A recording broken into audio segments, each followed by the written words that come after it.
أعوذ بالله من الشيطان الرجيم. بسم الله الرحمن الرحيم. فما لكم في المنافقين فئتين والله أركسهم بما كسبوا أتريدون أن تهدوا من أضل الله ومن يضلل الله فلن تجد له سبيلا. یہاں سے سورہ نساء کی آیت نمبر 88 سے مسلمانوں کے بارے میں بیان کیا گیا ہے کہ منافقین کے بارے میں مسلمانوں میں دو گروہ جو ہو گئے تھے اس کا بیان ہے۔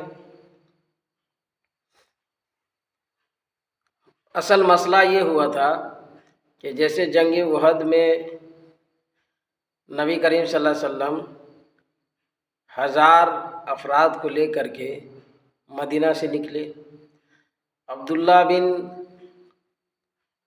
ابی بن سلول اس نے 300 افراد کو بہلا پھسلا کر کے بھٹکا دیا، اور پھر آپ صلی اللہ علیہ وسلم 700 افراد لے کر کے جنگ احد پہنچے، اور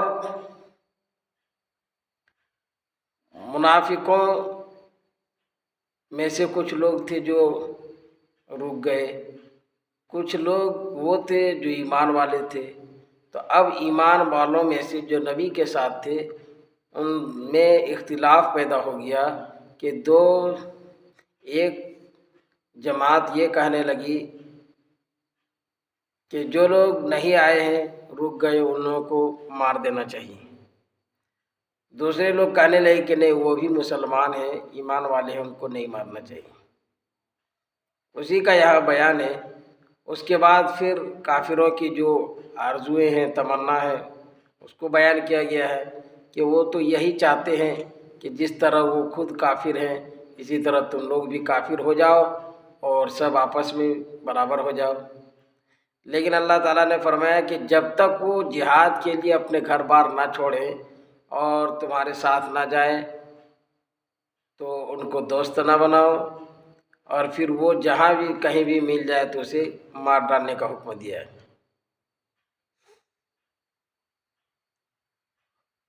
اور پھر اس میں یہ بھی بیان کیا گیا ہے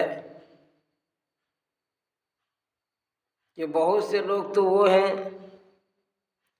جو مل جاتے ہیں، ایسے تم میں اور ان میں عہد ہے، ان لوگوں کو بھی مارنا ہے یا نہیں مارنا ہے۔ اسی طریقے سے وہ لوگ لڑائی کرتے ہیں تو اللہ تعالیٰ اگر کافروں کو ایمان والوں پر مسلط کر دے، غالب کر دے، تو وہ لوگ لڑ کر کے مسلمانوں کو مارنے لگیں گے، لیکن اللہ جو چاہتا ہے کرتا ہے۔ ترجمہ میں دیکھیے، اللہ تبارک و تعالیٰ نے ارشاد فرمایا فما لکم فی المنافقین فئتین واللہ ارکسہم بما کسبوا، اور تو کیا سبب ہے تمہیں منافقوں کے بارے میں دو گروہ ہو رہے ہو، اور اللہ تعالیٰ ان کے کرتوتوں کی وجہ سے ان کو اندھے منہ کر دیا ہے۔ اتریدون ان تہدوا من اضل اللہ ومن یضلل اللہ فلن تجد له سبیلا، کیا تم چاہتے ہو کہ جس کو اللہ گمراہ کر دے اس کو راستے پر لے آؤ؟ جس کو اللہ تعالیٰ گمراہ کر دے اس کو راستے پر لے آؤ، یہ چاہت ہے۔ ومن یضلل اللہ فلن تجد له سبیلا، اور جس کو اللہ گمراہ کر دے اس کے لیے کوئی راستہ نہیں پاؤ گے۔ وَدُّوا لَوْ تَكْفُرُونَ كَمَا كَفَرُوا فَتَكُونُونَ سَوَاءً فَلَا تَتَّخِذُوا مِنْهُمْ أَوْلِيَاءَ حَتَّى يُهَاجِرُوا فِي سَبِيلِ اللَّهِ اور وہ یہی چاہتے ہیں کہ اسی طرح وہ لوگ یہی چاہتے ہیں کہ کافر جو کافر ہیں کہ اسی طرح کافر ہو جاؤ جس طرح وہ کافر ہو گئے. ودو اور وہ لوگ یہی چاہتے ہیں کہ کافر جو کافر ہیں کہ اسی طرح کافر ہو جاؤ جیسے وہ کافر ہیں، تو تم سب پھر برابر ہو جاؤ. ودو لو تکفرون کما کفروا تکونون سواء فلا تتخذوا منهم، اور یہی چاہتے ہیں کہ جو اسی طرح کافر ہوں جو کافر ہیں، اور وہ یہی چاہتے ہیں کہ جس طرح وہ کافر ہیں اسی طرح تم بھی کافر ہو جاؤ اور برابر ہو جاؤ. تو جب تک وہ خدا کے راہ میں وطن چھوڑ نہ جائیں، ان کو دوست نہ بناؤ. فَإِن تَوَلَّوْا فَخُذُوهُمْ وَاقْتُلُوهُمْ حَيْثُ وَجَدتُّمُوهُمْ، بس اگر وہ وطن چھوڑنے کو قبول نہ کرے، فَإِن تَوَلَّوْا، اور اگر وہ پھر جائے یعنی وطن چھوڑنے کو قبول نہ کرے، فَخُذُوهُمْ تو تم ان کو پکڑ لو، وَاقْتُلُوهُمْ اور ان کو قتل کر دو، حَيْثُ وَجَدتُّمُوهُمْ جہاں کہیں پاؤ. وَلَا تَتَّخِذُوا مِنْهُمْ وَلِيًّا وَلَا نَصِيرًا، اور نہ ان کو دوست بناؤ اور نہ کوئی مددگار بناؤ. إِلَّا الَّذِينَ يَصِلُونَ إِلَىٰ قَوْمٍ بَيْنَكُمْ وَبَيْنَهُم مِّيثَاقٌ أَوْ جَاءُوكُمْ حَصِرَتْ صُدُورُهُمْ أَن يُقَاتِلُوكُمْ أَوْ يُقَاتِلُوا قَوْمَهُمْ، مگر جو لوگ مل جاتے ہیں، جو لوگ ملے، مگر وہ لوگ جو مل گئے ایسے لوگوں کی طرف جن میں اور تم میں میثاق ہو، مگر وہ لوگ جو ملے ایسے لوگوں کی طرف، ایسے لوگوں سے جو تم میں اور ان میں میثاق ہو، عہد ہو، یا اس حال میں کہ ان کا دل تمہارے ساتھ لڑنے یا اپنے قوم کے ساتھ لڑنے سے رکے رہے، آئے تمہارے پاس، تو اس سے اعتراض ضروری نہیں ہے، اس سے اعتراض ضروری نہیں. وَلَوْ شَاءَ اللَّهُ لَسَلَّطَهُمْ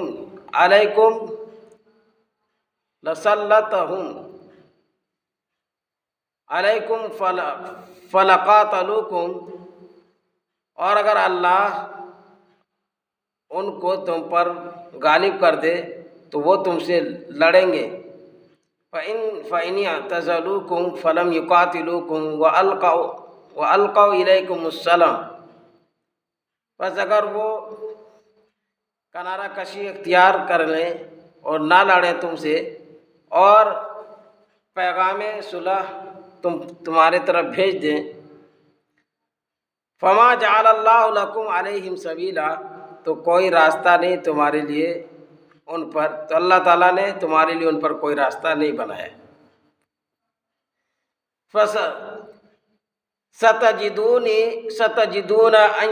ستجدون آخرین یریدون ان یأمنوکم وَيَأْمَنُوا قَوْمَهُمْ، ان قریب اور لوگوں کو پاؤ گے کہ چاہتے ہیں کہ تم سے امن میں رہے اور اپنے قوم سے بھی امن میں رہے. كُلَّمَا رُدُّوا إِلَى الْفِطْرَةِ أُرْكِسُوا فِيهَا فَإِن لَّمْ يَعْتَزِلُوكُمْ وَيُلْقُوا إِلَيْكُمُ السَّلَامَ وَيَكُفُّوا أَيْدِيَهُمْ فَخُذُوهُمْ وَاقْتُلُوهُمْ حَيْثُ ثَقِفْتُمُوهُمْ وَأُولَٰئِكُمْ جَعَلْنَا لَكُمْ عَلَيْهِمْ سُلْطَانًا مُّبِينًا. جب بلائے جائیں فتنہ انگیز کی طرف تو اوندے منہ پڑتے ہیں اس میں. بس اگر وہ کنارہ کشی نہ کرے تم سے اور تمہارے طرف پیغام صلح نہ بھیجیں اور نہ اپنے ہاتھ کو روکیں، تو تم ان کو پکڑو اور قتل کرو جہاں پاؤ.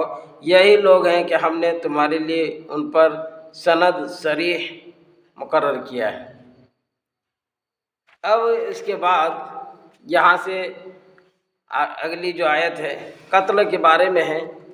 کہ قتل 4 طرح کے ہیں، وہ یہاں بیان کیا گیا ہے۔ ایک تو قتل یہ ہے کہ قتل کرنا جان بوجھ کے، مسلمان کو قتل کر دیا جان بوجھ کر کے، یا ایک یہ کہ مسلمان کو قتل کیا غلطی سے، تیر کا نشان لگایا چڑیا سمجھ کر، پرندہ یا کسی شکاری جانور سمجھ کر کے مارا، لیکن وہ لگ گیا کسی آدمی کو اور وہ مر گیا، تو قتل خطا۔ اس کے بعد تیسری صورت یہ ہے کہ جو مقتول ہوا وہ دشمن قوم میں سے ہے، حالانکہ وہ مسلمان ہے مقتول، لیکن وہ دشمن قوم میں سے ہے۔ چوتھا یہ ہے کہ وہ ایسے لوگوں میں سے ہے، ایسے قوم میں سے ہے جن میں اور تم میں عہد ہو، پیمان ہو، عہد لیا گیا۔ تو ان 4 طرح کے لوگ ہیں۔ 12 قتل کرنا یہ بہت بڑا گناہ ہے۔ قتل 3 صورت میں جائز ہے۔ حدیث پاک میں آتا ہے کہ جو آدمی کسی کو قتل کر دے جان بوجھ کر کے تو اس کے بدلے میں اس کو قتل کر دیا جائے۔ نمبر 2 جو غلط کام زنا کر بیٹھے تو اس کو بھی قتل کر دیا جائے۔ نمبر 3 جو اسلام سے پھر جائے۔ یہ 3 یہ کیا ہے طرح کے لوگ ہیں جن کو قتل کرنا جائز ہے۔ یہاں پر یہ آیت اصل میں جو نازل ہوئی ہے وہ اصل میں اس طرح اس کا شان نزول ہے کہ ابو جہل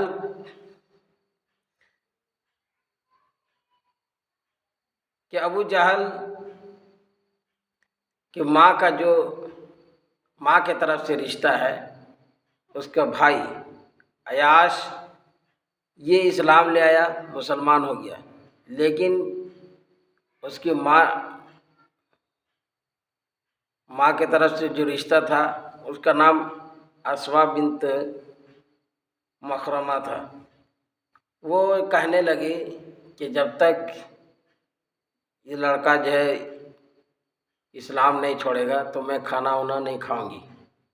تو ابو جہل نے اور حارث بن زید عامری نے یہ سب جا کر کے اس کو لے کر کے آیا اور اس کو بہت مارا پیٹا بھی۔ تو اس نے قسم کھا لیا، عیاش بن ابی ربیعہ نے، اس نے قسم کھا لیا کہ اگر ہم جائے کیا قابو پا جائیں گے ان لوگوں پر تو ان کو قتل کر دوں گا۔ تو فتح مکہ کے موقع پر اس نے قابو پا لیا اور اس کو قتل کر دیا۔ بعد میں معلوم چلا کہ حارث بن زید عامری یہ مسلمان ہو گیا تھا، اسلام قبول کر لیا تھا۔ اسی طرح کے طریقے سے اس کے بعد ایک اور واقعہ نقل کیا گیا ہے اس کے اگلی آیتوں میں کہ فدق والے جو کیا ہے کافر تھے، تو اسلام کے لوگ سب جہاد کرنے کے لیے نکلے سواری پر سوار ہو کر کے۔ اس میں سے ایک شخص تھا وہ صرف ایمان لایا ہوا تھا۔ اب جب ان لوگوں کو دیکھا مسلمانوں کو تو وہ بھاگ کر کے سب بھاگ گئے، ایک آدمی جو اسلام لایا تھا وہ رہ گئے۔ تو لوگوں نے سوچا کہ یہ بھی اسلام نہیں لایا ہے کیونکہ سب بھاگ گئے، تو اب تلوار ان لوگ نکال لے اس کو مارنے کے لیے۔ تو اس وقت اس نے کلمہ پڑھ لیا اور کہا کہ میں تو مسلمان ہوں پہلے سے، تو پھر بھی اس کو مار دیا۔ نبی صلی اللہ علیہ وسلم کے پاس یہ خبر پہنچی تو اس وقت آپ صلی اللہ علیہ وسلم کے پاس جب خبر پہنچی تو لوگوں نے کہا کہ ہم نے اس کو اس لیے مارا کہ تلوار کے زور سے اسلام قبول کیا ہے۔ آپ صلی اللہ علیہ وسلم نے فرمایا کیا تم نے اس کے سینے کو چاک کر کے دیکھا کہ وہ اسلام جو کیا ہے تلوار کے زور سے لایا ہے؟ پھر وہ جس نے مارا تھا وہ شرمندہ ہوا، 3 مرتبہ جو کیا نبی صلی اللہ علیہ وسلم سے بات دہراتے رہے معافی کا۔ آخر میں آپ صلی اللہ علیہ وسلم نے فرمایا کہ غلام آزاد کر دو، یہ کفارہ تھا۔ بہرحال یہ چیز یاد رہے کہ اگر قاتل اگر مقتول کو مار دیا، قتل کر دیا تو جو مقتول ہے اس کے زمین جائیداد میں سے قاتل کو نہیں ملے گا۔ مثلاً باپ کو بیٹے نے اگر قتل کر دیا تو باپ کی زمین جائیداد سے حصہ نہیں ملے گا۔ موانع ارث جو کیا ہے، 4 ہیں۔ وہ ایک تو وہی ہے کہ غلام، ایک آدمی مر رہا ہے اور اس نے زمین جائیداد وراثت میں چھوڑ رکھا، لیکن اس کا کوئی وارث نہیں، صرف غلام ہے، تو وہ وارث غلام کو نہیں ملے گا، غلام محروم ہو جائے گا۔ اسی طرح قتل بھی موانع ارث ہے۔ بیٹے نے باپ کو قتل کر دیا تو باپ کی زمین جائیداد میں سے بیٹے کو حصہ نہیں ملے گا، قاتل کو۔ اسی طرح اختلاف دین ہے، باپ مسلمان ہے، بیٹا کافر ہو گیا تو باپ کے زمین جائیداد سے بیٹا کو حصہ نہیں ملے گا۔ یا اسی طرح باپ کافر ہے اور بیٹا مسلمان ہو گیا تو باپ مر گیا تو باپ کے کافر باپ کے زمین جائیداد سے حصہ مسلمان بیٹے کو نہیں ملے گا۔ اختلاف دین سے مراد اختلاف دارین، یہ صرف غیر مسلموں کے لیے ہے۔ ایک ملک سے دوسرے ملک میں رہنا، اور اگر مر جائے، مان لیجیے بیٹا جو کیا ہے دوسرے ملک میں رہتا ہے اور باپ دوسرے ملک میں رہتا ہے، تو باپ اگر مر گیا تو بیٹا کو حصہ نہیں ملے گا اگر غیر مسلم ہے تو۔ یہ غیر مسلموں کے بارے میں۔ مسلمانوں کے بارے میں کسی بھی ملک میں کسی کی اولاد کہیں رہے لیکن اس کو حصہ ملے گا۔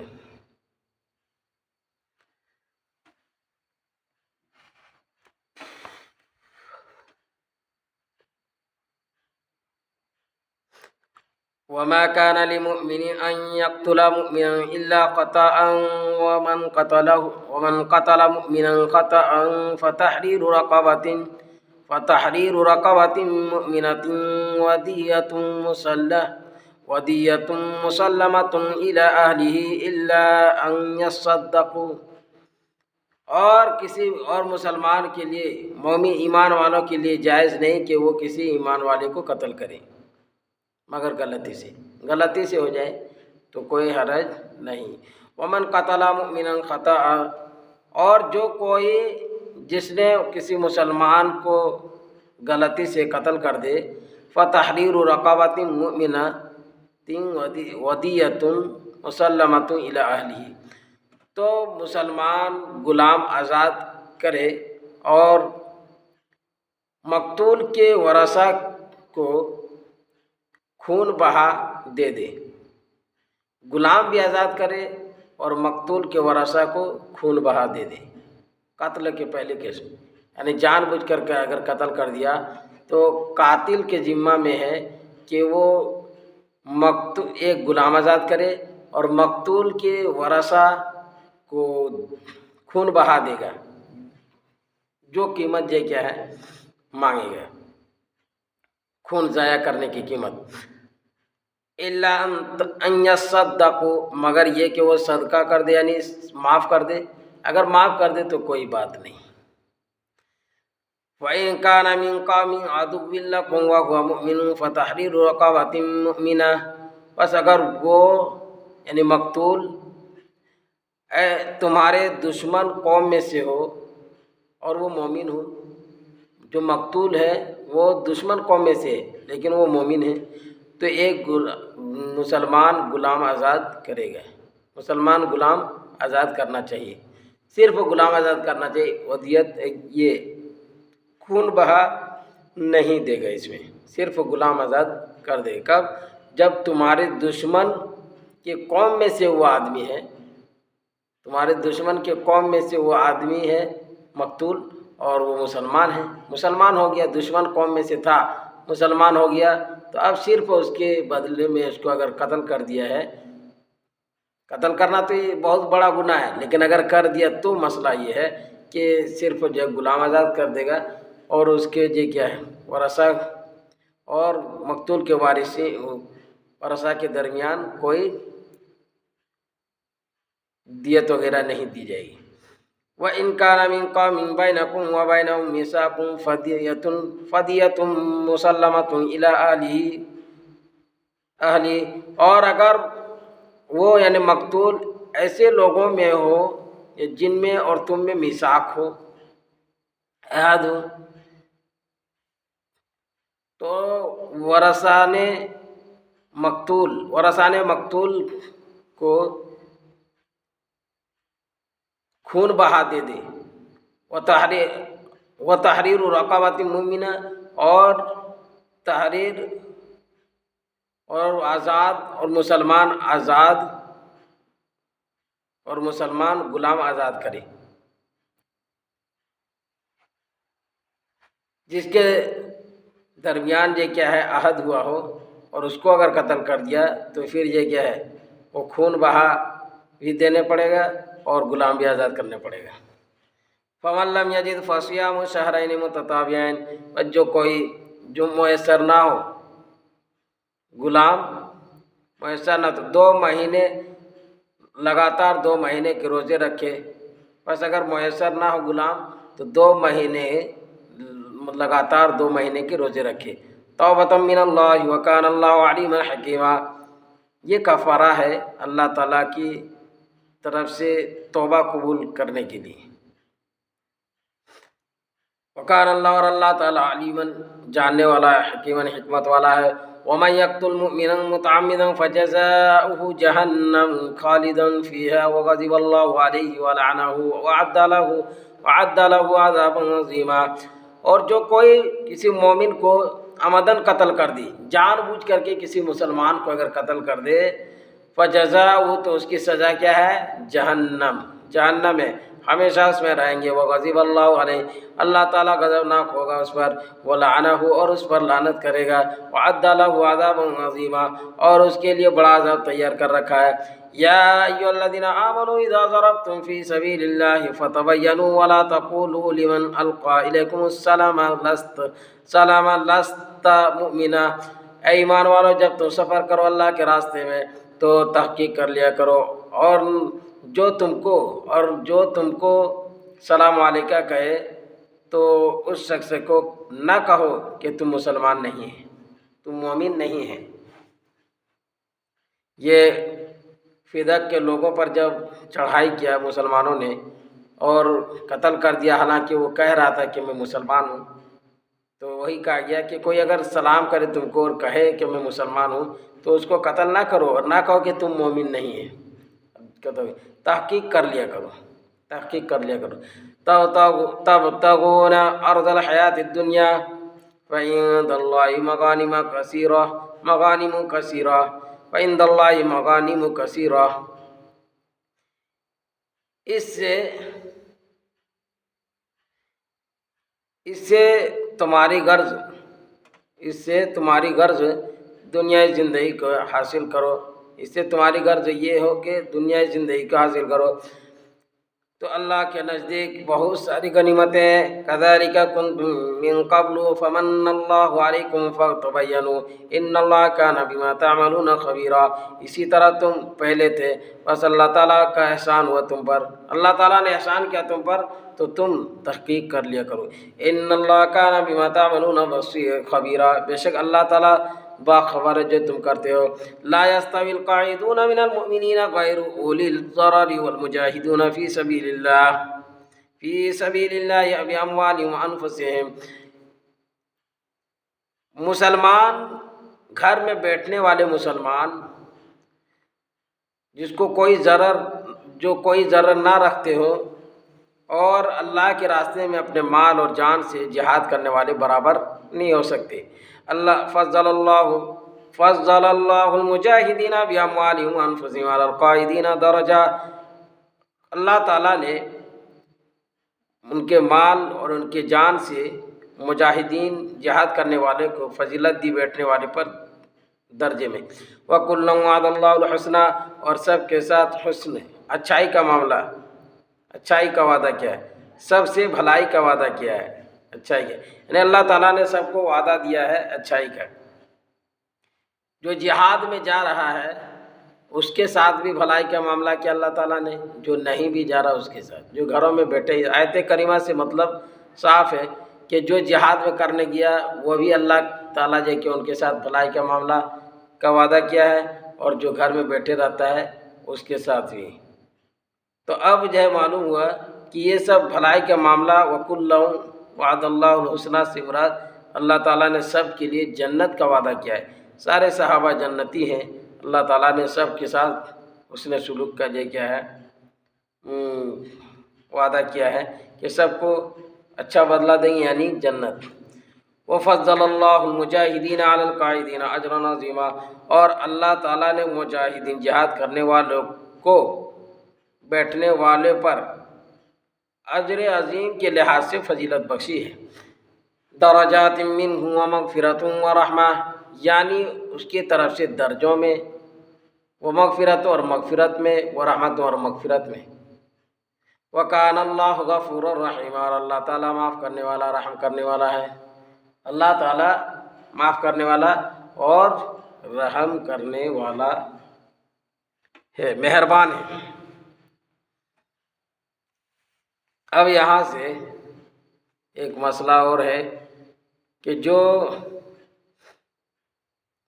لوگ مکہ ہی میں رہ گئے اور ہجرت نہیں کر پائے، جیسے بڑھاپے کی وجہ سے، یا عورتیں یا بچے کمزور ہونے کی وجہ سے، تو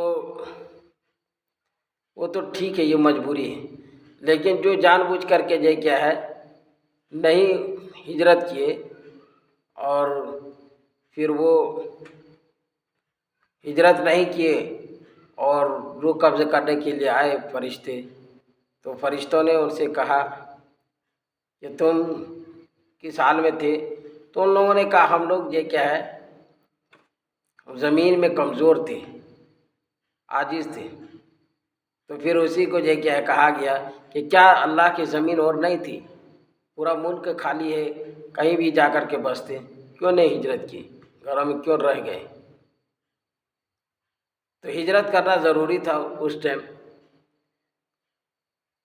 حدیث پاک میں آتا ہے کہ جب آدمی مرنے لگتا ہے تو ایمان والا جب مرتا ہے تو موت کا فرشتہ آ کر کے سرہانے کی طرف بیٹھ جاتا ہے، اور جو جنت سے کفن لے کر کے فرشتہ آتا ہے، نورانی فرشتہ، وہ میت جو مرے گا، میت کے حد نگاہ میں بیٹھا ہوا رہے گا، جہاں تک اس کی نگاہ پہنچتی وہاں بیٹھا رہتا ہے، اور وہ لے کر آتا ہے ریشم کا پارچہ ٹکڑا، سفید ریشم کا پارچہ، اور پھر جیسے ایمان والے کے روح ملک الموت نکالتے ہیں، ویسے ہی فوراً وہ لوگ روح کو لے لیتے ہیں، اور ملک الموت کیا کہتے ہیں کہ نکلو اللہ کی طرف سے، اے پاک روح اللہ کی طرف سے نکلو اور اللہ کے پاس چلو،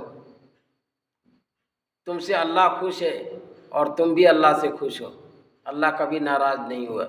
اور پھر وہ کہ روح جیسے نکالتے ہیں ملک الموت، فوراً نورانی فرشتے لے کر کے وہ ریشم کے سفید پارچہ کپڑے میں رکھ لیتے ہیں، اور اس میں کفن دے کر کے اس کو پھر عطر بھی لگا دیتے ہیں، اور وہ فوراً لے کر کے چلے جاتے ہیں۔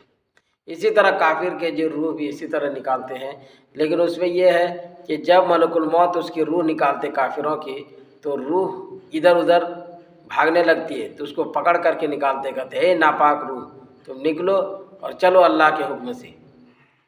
نکالنے کے بعد فوراً وہ نورانی فرشتہ ٹاٹ کا یہ کیا ہے لباس لے کر آتا ہے، اور اس کو اسی میں پہنا اڑا کر کے لے جاتا ہے اللہ کے پاس۔ تو یہ چیز یہ کیا ہے تفسیروں کے اندر لکھی گئی ہے، اور یہ چیز یہ کیا حدیث کی روشنی میں ہے، اس لیے ہر انسان کو چاہیے کہ ڈرے اللہ تعالیٰ سے، اور اللہ کا بندہ بن کے جیے اور صاحب ایمان بن کر کے جیے۔ وہی چیز بیان کیا گیا، دیکھتے ہیں ان الذين توفاهم الملائكة ظالمي انفسهم قالوا فيما كنتم قالوا كنا مستضعفين في الارض، بے شک جو لوگ اپنے اوپر ظلم کرتے ہیں، جب فرشتے ان کی جان قبض کرتے ہیں تو ان سے پوچھتے ہیں تم کس حال میں تھے؟ قالو، ان سے پوچھتے ہیں فی ما کنتم، تم کس حال میں تھے؟ قالو، وہ لوگ کہتے ہیں کہ ہم عاجز اور ناتواں تھے ملک میں۔ قالو الم نکو ارض اللہ واسعۃ فتہاجروا فیہا، تو فرشتے کہتے ہیں کیا اللہ کے ملک میں یا اللہ کی زمین فراخ نہ تھا؟ اللہ کا جو ملک فراخ نہ تھا یا اللہ کی زمین کشادہ نہ تھی کہ تم ہجرت کر جاتے اس میں؟ فَأُولَٰئِکَ مَأْوَاهُمْ جَهَنَّمُ، تو ایسے لوگوں کے لیے، ایسے لوگوں کا ٹھکانہ جہنم ہے۔ وَسَاءَتْ مَصِيرًا، اور وہ برا ٹھکانہ ہے۔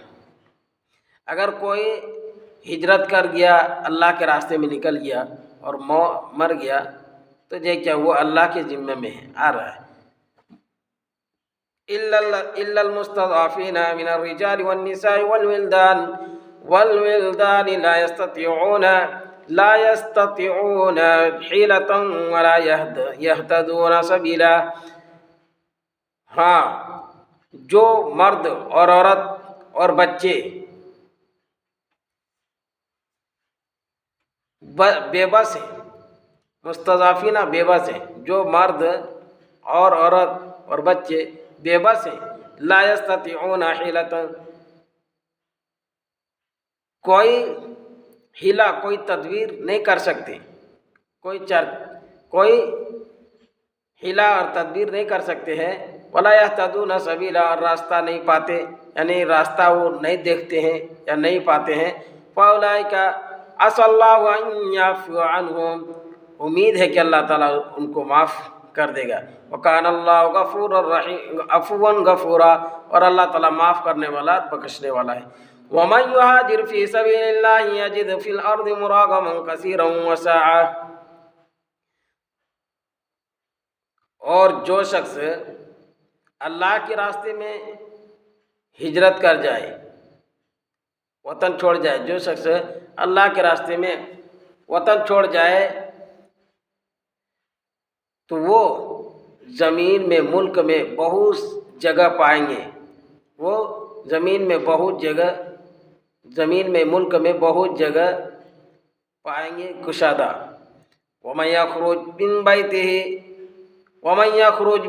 من بيته مهاجرا إلى الله ورسوله ثم يدرك الموت فقد وقع أجره على الله، اور جو شخص اللہ اور اس کے رسول کی طرف ہجرت کر کے اپنے گھر کو چھوڑ نکلے، پھر اس کو موت آ پکڑے تو اللہ کا ذمہ ہے، اس کا اجر پورا ہو چکا ہے، تو اللہ کے ذمہ میں اس کا اجر ثابت ہو گیا۔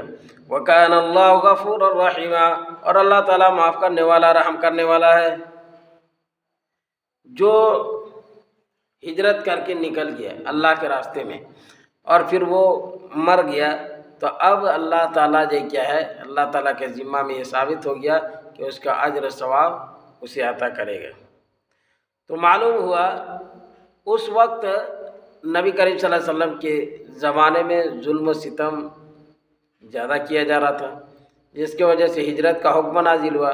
اب ہجرت یہ کیا ہے، ضروری تھا، جب تک وہ ہجرت نہیں کرتا اور وہی مر جاتا تو وہ سب اس کے لیے بری موت تھی، اس لیے حکم ہوا تھا کہ وہاں سے نکل جائیں۔ اور اگر نکلنے کے بعد بھی اگر جیسے کہ بہت سے جو کیا ہے لوگ جب ہجرت مکہ میں تھے وہ سب ہمت کیے نکلنے کا اور نکل کر کے جانے لگے، تو لوگوں نے، مکہ والوں نے پکڑ کر کے پھر لے آیا، پھر ان لوگ ہمت کیا اور پھر بھاگ گئے تو بہتوں کو مار بھی دیا، تو ہجرت بھی نہیں کرنے دیتا تھا۔ ایسا ظلم و ستم اور ظلم و تشدد کے ساتھ پیش آتا تھا کفار، اس لیے یہ کہ اللہ تعالیٰ نے حکم دیا ہوتا ان لوگوں کو وہاں سے نکلنے کے لیے۔ اللہ تعالیٰ ہم سب کو کہنے سننے سے زیادہ عمل کرنے کی توفیق نصیب فرمائے اور سمجھنے کی توفیق نصیب فرمائے۔ آخر دعوانا الحمدللہ رب العالمین۔